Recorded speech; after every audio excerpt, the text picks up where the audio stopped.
Hello नमस्कार दोस्तों, welcome to Manraj classes. आपका बहुत बहुत स्वागत है। आज की तारीख है 27 मई। और आज हम जो करंट अफेयर डिस्कस करने जा रहे हैं, तो उन्हें देख लेते हैं। चलिए डिस्कशन स्टार्ट करते हैं। हमारा पहला आर्टिकल स्वच्छ सर्वेक्षण 2023 के बारे में।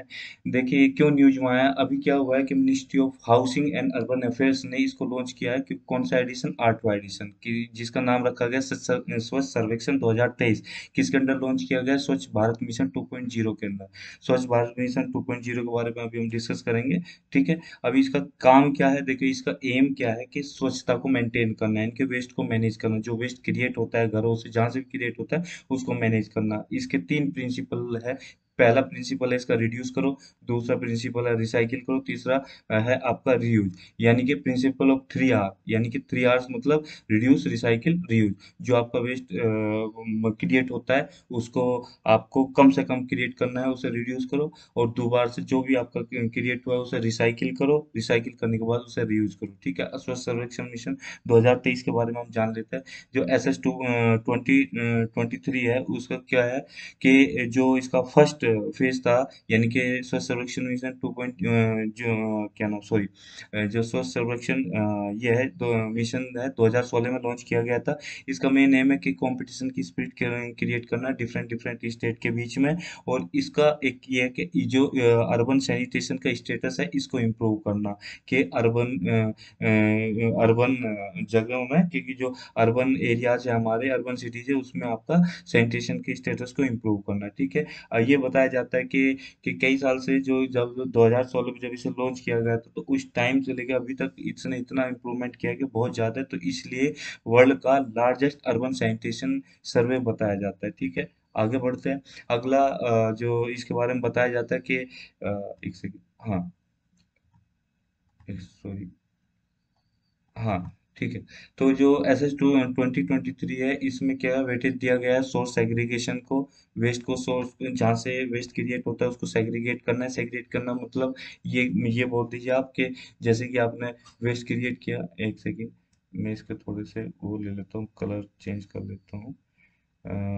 कलर इसका कर लेते हैं हम लोग ग्रीन।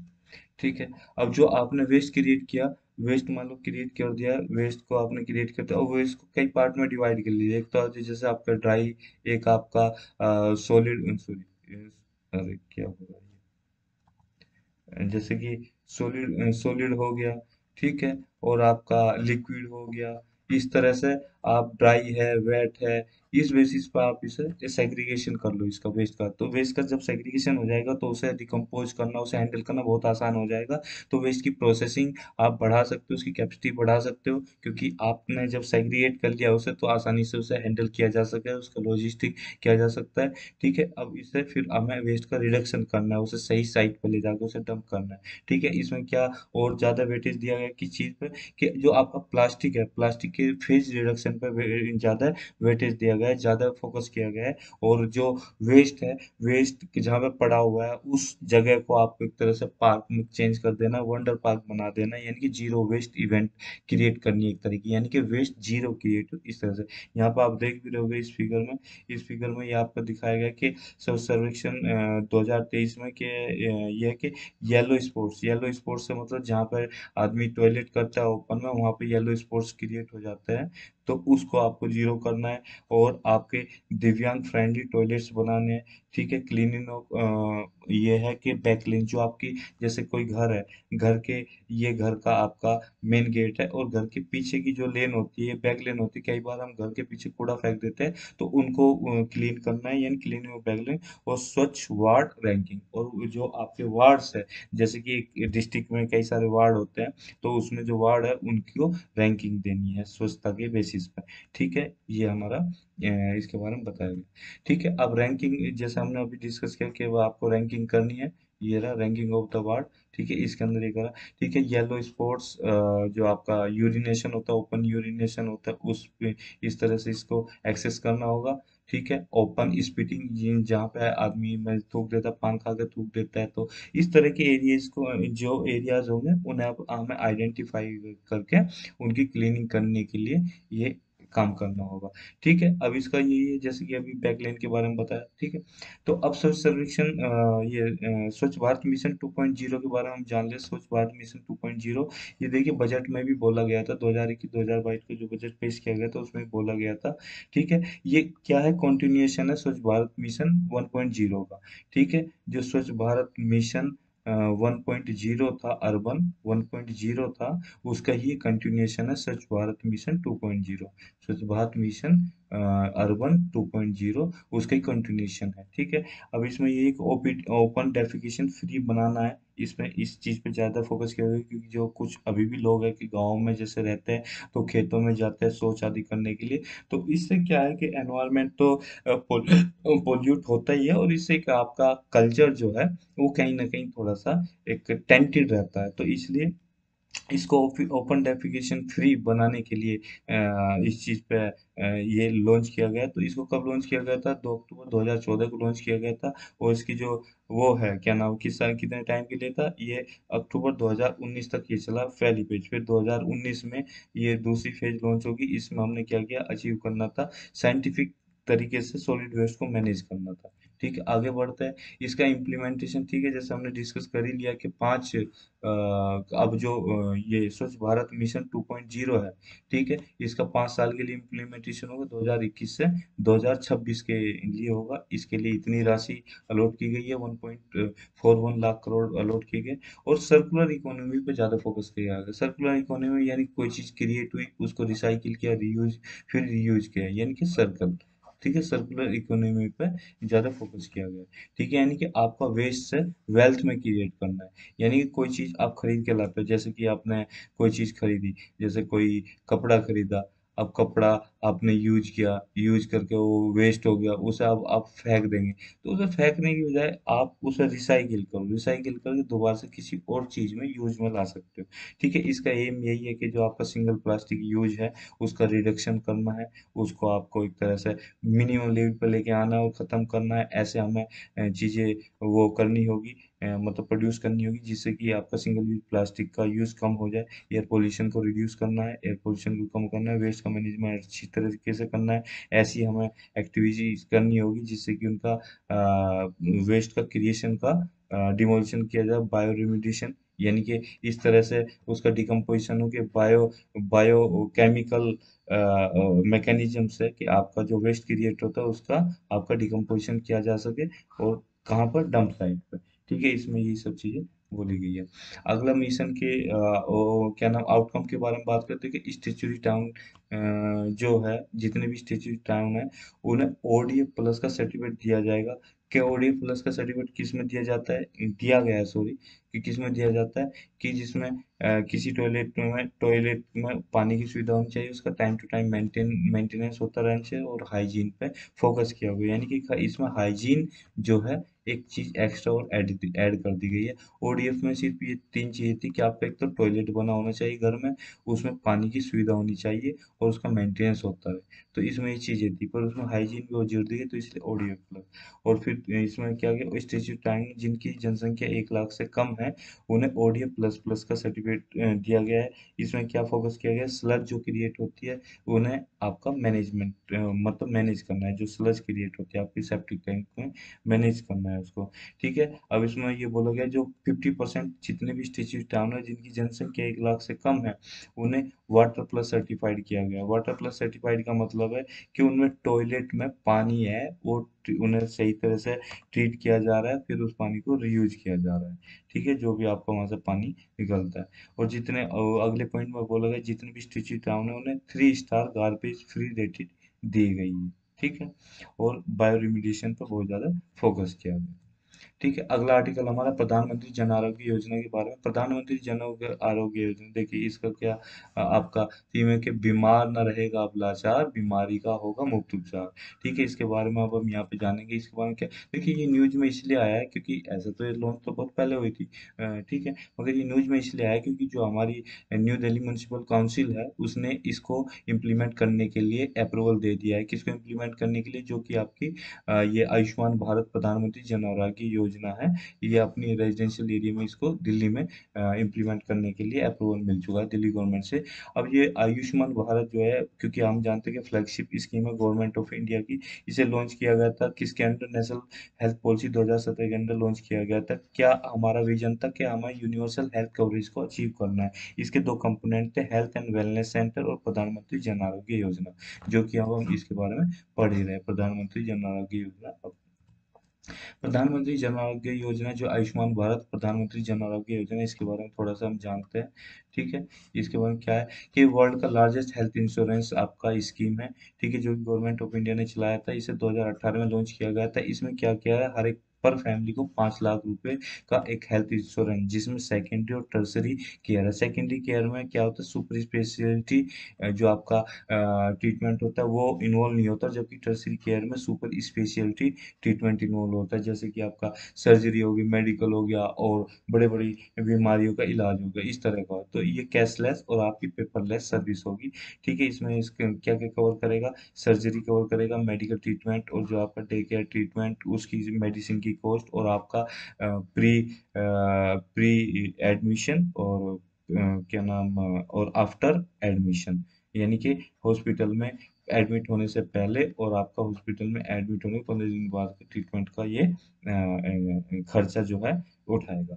ठीक है, और ये एंटाइटल बेस्ड स्कीम है। एंटाइटल बेस्ड स्कीम उन्हें बोलते हैं, जैसे कि कोई आदमी अगर किसी चीज के लिए एलिजिबल है, एंटाइटल्ड है, तो उसे ही वो स्कीम का लाभ मिलेगा। जैसे कोई, मान लीजिए कोई आदमी है जो इनकम कमा रहा है, मान लीजिए 5 लाख कमा रहा है, उसकी अच्छी खासी आय है, उसके घर में सारी चीजें, और अपने घर का खर्चा और बीमारी खर्चा वो वहन कर सकते, तो उसे वो चीज नहीं मिलेगी। क्राइटेरिया रखा गया है जिसके बेसिस पे ये स्कीम का लाभ मिलेगा। हर किसी को ऐसे नहीं कि कोई भी जिसकी 10 लाख सैलरी तो उसे मिल जाएगा, नहीं नहीं नहीं, वो तो कैपेबल है। तो गरीब आदमी को जिनके मतलब क्राइटेरिया जो रखा है, अगर वो क्राइटेरिया फुलफिल करते हैं, तो उन्हीं का ये आपका आयुष्मान भारत वाला कार्ड बनेगा। ठीक है, जो कि इकोनॉमिक सोशल कास्ट सेंसस के डाटा के अंदर जो इनका नाम आता है। ठीक है, जो भी बेनिफिट, इसकी फंडिंग की बात करें, देखिए जो फंडिंग है इसकी, फंडिंग 60-40, यानी कि सारे स्टेट में और यूनियन टेरिटरीज में 60% सेंट्रल गवर्नमेंट, 40% आपके स्टेट गवर्नमेंट देगी। ठीक है, जिनमें लेजिस्लेटर है, ये उनकी बात कर रहे हैं यूनियन टेरिटरी की, जिनमें लेजिस्लेटर। और 90-40 वहां पर मिलेगी नॉर्थ ईस्ट एरियाज में, जैसे Jammu Kashmir, north east area, और जम्मू कश्मीर, हिमाचल प्रदेश और उत्तराखंड में। और 100% सेंट्रल फंडिंग मिलेगी उन यूनियन टेरिटरीज को जिसमें लेजिस्लेचर नहीं है। ठीक है, नोडल एजेंसी की बात करें इसमें, नेशनल हेल्थ अथॉरिटी। ठीक है, एक ऑटोनोमस बॉडी है। ठीक है, इससे सोसाइटी ऑफ रजिस्ट्रेशन एक्ट 1860 के अंडर बनाया गया था। अब इसके चैलेंजेस की बात कर लेते हैं, इसमें चैलेंजेस क्या क्या है। देखिए, सबसे पहले तो स्टेट के बीच में कोऑपरेशन की प्रॉब्लम आती है। हर एक स्टेट अपनी अपनी हेल्थ इंश्योरेंस कवर स्कीम चलाता है, तो वो अपने को बेस्ट बनाता बताता है। और जहाँ पर जैसे कि आप जो सेंट्रल में गवर्नमेंट है, और सेंट्रल में गवर्नमेंट जिस जिस स्टेट में है, वो तो उसे इम्प्लीमेंट कर देंगे स्कीम को, प्रधानमंत्री जन आरोग्य योजना को। मगर जिस स्टेट में सेंटर की गवर्नमेंट नहीं है, यानी कि दूसरी पार्टी गवर्नमेंट है, वो थोड़ा सा इस चीज को रजिस्टर करता है। जैसे कि आपका उड़ीसा हो गया, ठीक है, जैसे कि आपका राजस्थान हो गया, ठीक है, जैसे कि आपका क्या नाम, और अदर स्टेट हो गए, तो वहां पर जैसे कि झारखंड हो गया। तो इस तरह से क्या है कि ये डिफरेंट स्टेट इस चीज को, जैसे दिल्ली हो गया आपका, डिफरेंट स्टेट और इस चीज को इम्प्लीमेंट करने में मना, तो कोऑपरेशन देखने को नहीं मिलता। तो इस चीज में कोऑपरेशन की बहुत बड़ी समस्या आती है। ठीक है, जैसे कि वेस्ट बंगाल, तेलंगाना, उड़ीसा, दिल्ली, ये सब क्या है कि इंटरेस्टेड नहीं है इस चीज को इम्प्लीमेंट करने। कॉस्ट का बर्डन, कि कॉस्ट का जो बर्डन है वो क्या है कि कॉस्ट का बर्डन एक तरह ज्यादा है, केयर गिव प्रोवाइडर को और सेंटर पर दोनों को ही है। और जो आपके फॉर प्रॉफिट हॉस्पिटल्स है, यानी कि वो क्या करते हैं, इस चीज में थोड़ा सा वो दिखाते हैं कि भाई ये तो ऐसा है कि भाई गवर्नमेंट पे है, तो वो ज्यादा से ज्यादा उस चीज का एक्सप्लॉइट करने की कोशिश करते हैं किसी पेशेंट को, कि भाई इससे तो पैसे मिल ही जाने हैं, तो आप इस चीज को, तो इससे क्या होता है, अनवांटेड बर्डन बढ़ जाता है गवर्नमेंट पे। ठीक है, अब इनएडुकेट हेल्थ फैसिलिटीज की बात आदमी यहाँ पे करता है कि कुछ हॉस्पिटलों में आपका illiquid public sector health capabilities है, कैपेसिटीज है कुछ हॉस्पिटल्स की।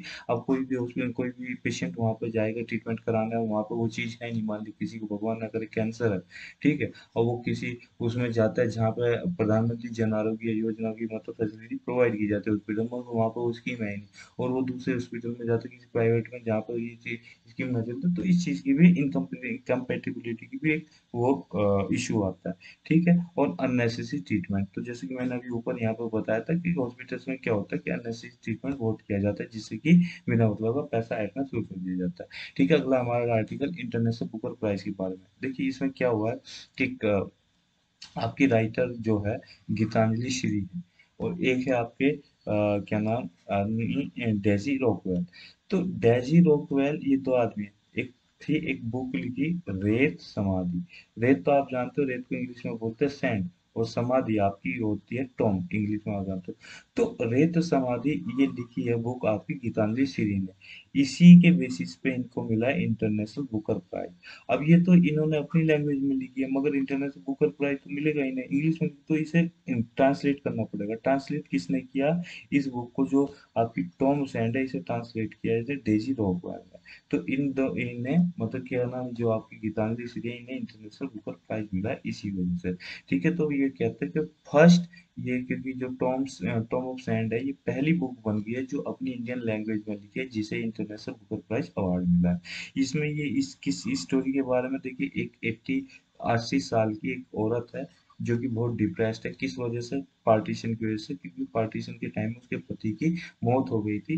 तो एक तरह से वो पाकिस्तान की रहने वाली है, तो वो इतनी डिप्रेस्ड हो गई थी कि वो क्योंकि आत्महत्या करना चाहती थी, मगर वो उसने इस चीज को ओवरकम किया, वो फिर से वो पाकिस्तान लौट रही है और अपनी पुरानी यादों को भूला गया। तो इस चीज को ओवरकम करने की इसमें शायद कहानी बताई गई है, क्योंकि बुक मैंने नहीं पढ़ी है, इसलिए मैं बहुत ज्यादा नहीं जानता। तो इतना ही इसका ओवरऑल मोटा आइडिया, ठीक है। आगे हम बढ़, ये है गीतांजलि श्री, और ये जो है इन्होंने जो डेजी रॉकवेल, ये ये और ये गीतांजलि श्री, ठीक है। आगे बढ़ते हैं, इंटरनेशनल बुकर प्राइज के बारे में जान लेते हैं, ठीक है। इंटरनेशनल जो बुकर प्राइज है, किसी एक सिंगल बुक को दिया जाता है, ठीक है, जो कि ट्रांसलेटेड की गई है इंग्लिश में, और ये यूके में इसे पब्लिश किया गया हो, ठीक है। जो इंटरनेशनल बुकर प्राइज है वो पहले 2005 में शुरू हुआ था। इसे पहले बोला जाता था मैन बुकर इंटरनेशनल प्राइज। इस प्राइज में एनकरेज किया जाता है रीडिंग की क्वालिटी, जो फिक्शन की, reading of quality fiction from the all over the world, ठीक है। इसमें क्या है, इसमें आपका 50,000 जो पाउंड मनी दी गई है, वो डिवाइड होगी दोनों के बीच में, यानी कि 25,000 25,000 दोनों के बीच में डिवाइड होगी। और किस किस को दिया जाता है? नॉवेल्स को दिया जाता है, कलेक्शन ऑफ द स्टोरीज में भी ये दिया जाता है। अगला आर्टिकल हमारा मनी स्पाइडर और एंटी मिमिकिंग स्पाइडर के बारे में। मनी स्पाइडर और एंटी मिमिकिंग स्पाइडर, ये दो तरह की स्पाइडर है जो कि अभी खोजी गई है। पहले हम मनी स्पाइडर के बारे में पहले ये बात कर लेते हैं, ये न्यूज में क्यों है। जो मनी स्पाइडर है, ये ज्यादातर आपकी यूरोपियन मीडोज में पाई जाती है। इसे पहली बार रिपोर्ट किया गया था फर्स्ट टाइम कहाँ पे? मुतुंगा रेंज में, जो कि कहाँ पे है? वो वायनाड वाइल्ड लाइफ सेंचुरी में। वायनाड वाइल्ड लाइफ सेंचुरी कहाँ पे है? ये आपकी केरला में है, केरला में, ठीक है। और जो आपका क्या नाम ये एंटी मिमिकिंग स्पाइडर है, वो इन्होंने रिसर्चर्स, किसके रिसर्चर? क्रिस्ट कॉलेज केरला के रिसर्च ने इसे खोजा है, डिस्कवर किया है। कहाँ से? कि इसे जंपिंग स्पाइडर के नाम से भी पहले जानते हैं, मनन थवड़ी रेंज से, ठीक है। सबसे पहले हम मनी स्पाइडर के बारे में डिस्कस कर लेते हैं कि मनी स्पाइडर इस तरह से, इसकी ये लगभग आंखें देखिए, और इसका एक कलर देखिए, इसमें एक कैसे व्हाइट पैचेस बने हुए हैं, और फिर इसका ब्लैक ब्राउन स्पाइन है, ठीक है। इलिप्टिकल इसका ये बॉडी है, और इसके आपके फैंग्स है, ठीक है। जो हाँ, तो आगे इसके बारे में डिस्कस करते हैं। मनी स्पाइडर के बारे में, किस फैमिली से बिलोंग करती है? ड्वार्फ स्पाइडर, जो लिनीफिडी बोल सकते हैं इसको। अंडर के जीनस की जीनस के अंदर है प्रोसोपोनोडाइट। इसकी केवल 6 स्पीसीज ही मिली है जो कि इस जीनस के अंदर है, ठीक है। अब इसे नाम दिया गया है प्रोसोपोनोडाइट बाई फ्लेक्टोजीनस, ठीक है। इसे अगर मेल और फीमेल की बात करें, मेल की जो लंबाई लगभग 3 mm तक होती है, और फीमेल की जो लंबाई होती है लगभग 4 mm तक होती है। और जितने ही ये दोनों सेक्स है, इनमें डार्क ब्राउन और सिल्वर पैचेस होते हैं, ब्लैक स्पॉट्स होते हैं पेट पर, ठीक है। एलिप्टिकल इनका एब्डोमेन होता है, ठीक है। अगर हम इसकी बात करें कि इस पर के बहुत सारे फाइन ब्लैक स्पाइन्स होते हैं, और ऑलिव ग्रीन लेग्स होती है। इनकी 8 डार्क आंख होती है जो कि 2 रो में अरेंज होती है। 8 आईज होती है जो कि इनकी 2 रो में अरेंज होती है। अगर फीमेल की बात करें, जो फीमेल है वो ट्रायंगुलर वेब्स को क्रिएट करती है, और ड्राई जो पत्ते का वो होता है उनमें, ठीक है, जो ट्विग्स होते हैं, छोटी छोटी वो टहनियाँ, उनमें ये रहती है जाल बना के, और इन्हीं पे छोटे छोटे कीड़े होते हैं पेड़ों पे, उन्हीं पर खा के जीती है। जबकि मेल की बात करें, मेल स्पाइडर की बात करें, वो इन्हीं के जो ड्राई लीव्स हैं उन्हीं में ये छिपे रहते हैं, उन्हीं के जो जाल बनाती है मेल उन्हीं में छिपे रहते हैं। लगभग दो स्पाइडर एक मेल के साथ आपको देखे जाते हैं जो ये जाल बनाती है। अब आपका एंटी मिमिक स्पाइडर के बारे में हम डिस्कस कर लेते हैं। एंटी मिमिक स्पाइडर जो है आपका टोक्सस एल्बो कैल्वस इसका नाम दिया गया है। ये किस फैमिली से बिलोंग करता है? साल्टिसिडेई फैमिली से बिलोंग करता है। मेल और फीमेल स्पाइडर की बात करें की लेंथ की, मेल की 4 सेंटीमीटर और फीमेल की 8 सेंटीमीटर लॉन्ग तक ये मिलते हैं। इनमें पर व्हाइट स्ट्रिप्स होती है, पेयर एक व्हाइट स्ट्रिप होता है, डार्क डार्क ब्राउन एब्डोमेन होता है फीमेल का। ठीक है। मेल की अगर बात करें, मेल में ब्राउन सिफेलिक रीजन होता है। सिफेलिक रीजन मतलब वो रीजन की जहाँ से क्या नाम जैसे कि आपका जहाँ से आप बच्चा जन्म लेता है लेडी के पेट से, उसका हेड उस साइड हो तो उसको सिफेलिक रीजन बोलते हैं। तो और इसका ब्लैक थोरैक्स होता है और व्हाइट हेयर होता है। ठीक है। इनका लॉन्ग स्पाइन होता है। आगे बढ़ते हैं, वेनाड सेंचुरी के बारे में बात कर लेते हैं। पहले तो इसका फिगर हम देख लेते हैं। वेनाड सेंचुरी देखिए यहाँ पे केरला में, तो केरला आपका ये रहा, ये जो इसकी बाउंड्री है, केरला की बाउंड्री, केरला की ये बाउंड्री। ठीक, सॉरी सॉरी, ये सब आपकी केरला की बाउंड्री। ठीक है। और ये जो आप देख रहे हो ये वाला एरिया, ये आपका वेनाड वाइल्ड लाइफ सेंचुरी है। ये कर्नाटका टच करती है, वेस्टर्न घाट में है। अब ये इसको वेनाड से नीचे आपको साइलेंट वैली देखने को मिलेगी। देखिए छोटा सा, देखिए साइलेंट वैली देखने को मिलेगी। ये इधर आपका इराविकुलम नेशनल पार्क भी देखने को मिलेगा, परियार नेशनल पार्क यहाँ पे देखने को मिलेगा। इसको ही हम बड़े उसमें देखें तो यहाँ पे देखिए वेनाड डिस्ट्रिक्ट में ये है। ठीक है। यहाँ पे आपका देखिए ये वायनाड वाइल्ड लाइफ सेंचुरी। ठीक है। ये परियार हो गया आपका। ठीक है। बहुत सारे इसमें फिगर में दिखाई गए। तो ये वायनाड वाइल्ड लाइफ सेंचुरी है, ये किस किस से टच हो रही है? ये आपके एक तरह से आपका नीलगिरी बायोस्फीयर रिजर्व का एक तरह से पार्ट है। तो ये राजीव गांधी से टच होती है, नीलगिरी बायोस्फीयर रिजर्व से टच होती है, बांदीपुर से टच होती है, मुडुमलाई से ये टच होती है। ठीक है। इसी चीज से टच होती है। तो ठीक है, बढ़ते हैं हमारे इसकी तरफ। तो ये कहाँ पे लोकेटेड है? केरला में लोकेटेड है। वायनाड वाइल्ड लाइफ सेंचुरी है। इंटीग्रल पार्ट किसका है? नीलगिरी बायोस्फीयर रिजर्व का है। इसे स्टेब्लिश किया गया था 1973 में। नीलगिरी बायोस्फीयर रिजर्व सबसे पहले इंडिया में यूनेस्को की लिस्ट में आया था। इसको नाम दिया था world network of biosphere reserve, जिसे डिजाइन किया गया 2012 में। अब इसमें जो अदर जो दूसरे रिजर्व है कौन कौन से? Mudumalai wildlife sanctuary, Bandipur National Park, Nagarhole National Park, Mukurthi National Park और साइलेंट वैली। ठीक है। ये कितने एरिया में फैला हुआ है? 340.44 स्क्वायर किलोमीटर एरिया में फैला हुआ है। वाइल्ड लाइफ जो वायनाड वाइल्ड लाइफ सेंचुरी है वो कंटाजिया से किसके? टाइगर रिजर्व के किसके? नगरहोल और बांदीपुर जो कि कर्नाटका, मुडुमलाई जो कि तमिलनाडु में, कबिनी रिवर जो कि कावेरी की ट्रिब्यूटरी है, इससे ही होकर बहती है। वैसे फॉरेस्ट की बात करें, कौन कौन से फॉरेस्ट है? इसके साउथ में जो आपके डेसीडियस फॉरेस्ट है, मोस्ट डेसीडियस फॉरेस्ट है। ठीक है। वेस्ट कोस्ट की अगर बात करें, सेमी एवरग्रीन फॉरेस्ट है। और आपके प्लांटेशन की अगर बात करें, इसमें टीक, यूकेलिप्टस और ग्रीविलिया जैसे पेड़ मिलते हैं। अगर आपके वहाँ पे क्या नाम फ्लोरा की फोना की बात करें, ठीक है, ये वहाँ पे एलिफेंट, गोड, tiger, panther, sambar, spotted deer, बाघ deer, wildlife boar, sloth bear, Nilgiri langur, bonnet macaque, common langur, wildlife dog, common otter, Malabar giant, इस बार इस तरह के आपके मैमल्स वहाँ पर मिलते हैं। ठीक है।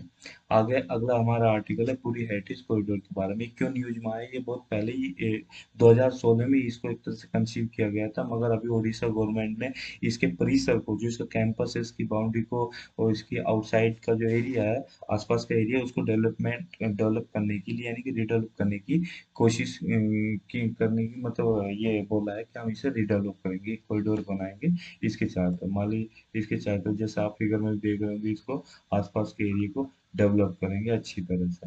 ठीक है। अब इसी पे थोड़ा सा बवाल मच गया, कंट्रोवर्सी हुई। कंट्रोवर्सी क्यों हो गई है इसके बारे में भी हम जानेंगे।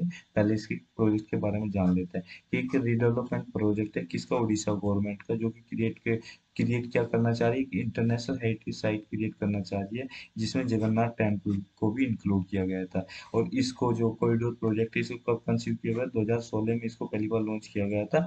और इसे एक्चुअली दिसंबर 2019 में एक तरह से अनवील किया गया था। कंसीव तो 2016 में ही हो गया था, उड़ीसा गवर्नमेंट 2016 में सोच लिया था कि हमें करना है, मगर इसे बताया गया था 2019 में। ये अम्ब्रेला प्रोजेक्ट है किसका? श्री जगन्नाथ जो हेरिटेज कॉरिडोर है उसके अंडर आता है, या ये कह लीजिए श्री मंदिर परिक्रमा प्रोजेक्ट। ठीक है, रिवाम्प होना है इसमें। ठीक है, इस प्रोजेक्ट के अंदर कौन कौन सी चीजें इंक्लूड है? Shri Jagannath temple administration building include होगी। ठीक है, और एक श्री मंदिर, रिसेप्शन सेंटर, पुरी लेक, और आपका मूसा रिवर रिवाइवल प्लान। ठीक है। आगे बढ़ते, जो ओडिशा गवर्नमेंट की जो तीन ऑब्जेक्टिव है ना, कैसे वो तीन ऑब्जेक्टिव वो लेके चले इस रिवाम प्रोजेक्ट में। तो पहला कि security of the temple, safety of the devotee, और creation of the religious atmosphere of the devotee. ठीक है। अभी इन्होंने जो फंड अलोकेट किया प्रोजेक्ट के बारे में, किसके अंडर अलोकेट किया है? जो आपका ये अब एबाधा एबाधा स्कीम है, उसके अंडर ये लॉन्च किया। एबाधा की फुल फॉर्म है augmentation of the basic amenities and development of heritage and architecture. Augmentation किसी चीज को मतलब सहारा देना, बढ़ावा देना, किसी चीज को प्रदान करना। बेसिक जो आपकी मुख्य एमिनिटीज है, जरूरत है, और जो डेवलपमेंट है उनका उत्थान, एक तरह से हेरिटेज का जो हमारी विरासत है, और आर्किटेक्चर है जो एक तरह की कलाकृतियां है इस टाइप की, उन्हें संरक्षित करने के लिए ये प्रोजेक्ट को वो किया है। ठीक है। अब प्रोजेक्ट की कंट्रोवर्सी क्यों क्रिएट होगी? देखो, कंट्रोवर्सी इसलिए क्रिएट होगी क्योंकि जब प्रोजेक्ट का डेवलपमेंट होगा उसमें बहुत सारी हैवी मशीनरी लोग काम करेगी, जिससे कि उनमें डिगिंग करना पड़ेगा। डिगिंग करने से क्या होगा? जैसे कि ये मंदिर बना हुआ है, इसके आसपास जब डिगिंग होगी तो इसका बेस की जो स्ट्रेंथ है वो कमजोर हो सकती है, वाइब्रेशन ज़्यादा क्रिएट होगा, क्योंकि इस पे इम्पेक्ट पड़ सकता है, क्योंकि ये बहुत पुराना है और वह 12वीं सेंचुरी का टेम्पल है, तो इस पे एडवर्स इफेक्ट पड़ सकता है। और ये भी बोला गया है कि क्लियरेंस और परमिशन सही से नहीं ली गई है, जो कि जिस जिस डिपार्टमेंट से जिस जिस मिनिस्ट्री से इनको लेना चाहिए। अब इसमें जो जगन्नाथ टेम्पल है उसे मॉन्यूमेंट ऑफ नेशनल इम्पोर्टेंस का है। अब जब ऐसी नेशनल इम्पोर्टेंस की आपके आर्किटेक्चर पर डेवलपमेंट का काम होगा तो हो सकता है उसमें कुछ हानि हो, तो इसलिए इस पर ये भी एक कंट्रोवर्सी की वजह बनी हुई है। अब ये क्यों बनी हुई? क्योंकि इससे तो जो मॉन्यूमेंट ऑफ नेशनल इम्पोर्टेंस वो किसके अंडर आता है? ये आता है आपका आमसर 2010 के अंदर। आमसर 2010 क्या है? Ancient monument and archaeological site and remains amendment and validation act 2010 है। इसके अंदर ये बोला गया है कि कोई भी 100 मीटर के अंदर वो कोई भी कंस्ट्रक्शन का काम नहीं होगा, यानी कि प्रोटेक्टेड एरिया वो रहेगा। ठीक है, 100 मीटर के अंदर, जैसे कि ये आपका मंदिर है और इसके हम बाउंड्री ये बना दे, और उसकी बाउंड्री 3 बाउंड्री खींच देते हैं, तो ये जो बाउंड्री है ये आप मान लीजिए 100 मीटर। ठीक है, और ये बाउंड्री आप मान लीजिए यहाँ से लेके यहाँ तक ये 200 मीटर। तो जो 100 मीटर तक के अंदर की बाउंड्री होगी वो आपकी होगी आपकी प्रोटेक्टेड एरिया। और जो 200 मीटर तक इसे एक्सटेंड कर दिया गया है इसको बोलेंगे हम रेगुलेटेड एरिया। तो इतने प्रोटेक्टेड एरिया में तो कुछ कंस्ट्रक्शन हो ही नहीं सकता है, मगर रेगुलेटेड एरिया में भी क्या है कि इसमें कंस्ट्रक्शन थोड़ा बहुत हो सकता है, मगर वो भी देखा जाएगा कि किस लेवल का कंस्ट्रक्शन होगा। तो यही इस चीज में ये बोला गया है। ठीक है, अगला थोड़ा सा और जानते हैं जगन्नाथ टेम्पल के बारे में। जानते हैं कि जगन्नाथ टेम्पल क्या है? कि इसे कंस्ट्रक्ट किया गया था 12वीं सेंचुरी में। कौन से किंग ने? अनंत वर्मन ने इसे, अनंत वर्मन देवा ने, ईस्टर्न जो गंगा डायनेस्टी के जो राजा थे उन्होंने इसे बनाया था। इसको यमनी का तीर्थ भी बोला जाता है। क्यों? ऐसा क्यों बोला जाता है? देखिए, जो यम है, यम कौन है? मृत्यु के देवता है। मृत्यु के देवता की पावर होती है, इनके गॉड ऑफ डेथ बोलता है, कि यहाँ पे आके नलीफाई हो जाती है पूरी माँ के। किस वजह से? क्योंकि यहाँ पर लॉर्ड जगन्नाथ प्रेजेंट है। लॉर्ड जगन्नाथ यानी कि भगवान श्री कृष्ण, कृष्ण जी प्रेजेंट है, इसलिए इसे आपकी यमुनी का ये तीर्थ भी बोला जाता है। इसे white pagoda, sorry, white pagoda भी बोला जाता है। व्हाइट पगोड़ा क्यों बोला जाता है? क्योंकि व्हाइट पगोड़ा इसलिए बोला जाता है, 4 तीर्थों में से एक तीर्थ है। जैसे कि आपका कौन सा? एक तो बद्रीनाथ है, द्वारका है, पुरी है, रामेश्वर है। तो एक पुरी जो है ये उनमें से एक तीर्थ है। अब इसमें 4 गेट लगे, एक तो सिंह द्वार है, अश्व द्वार है, एक व्याघ्र द्वार है, एक हस्ती द्वार है। ठीक है, ये जो सिंह द्वार है ईस्ट में लगा हुआ है, और अश्व द्वार आपका साउथ में लगा हुआ है, और व्याघ्र द्वार आपका क्या नाम, इसमें लगा हुआ, वेस्ट में लगा हुआ है, और हस्ती द्वार नॉर्थ में लगा हुआ है। ठीक है, और इसमें जो है अरुणा स्तंभ है, यानी कि सन पिलर जिसे हम बोलते हैं। ठीक है, इसे ठीक है, ये दोस्तों ये था आज का हमारा सेशन। तो thank you very much for discussion.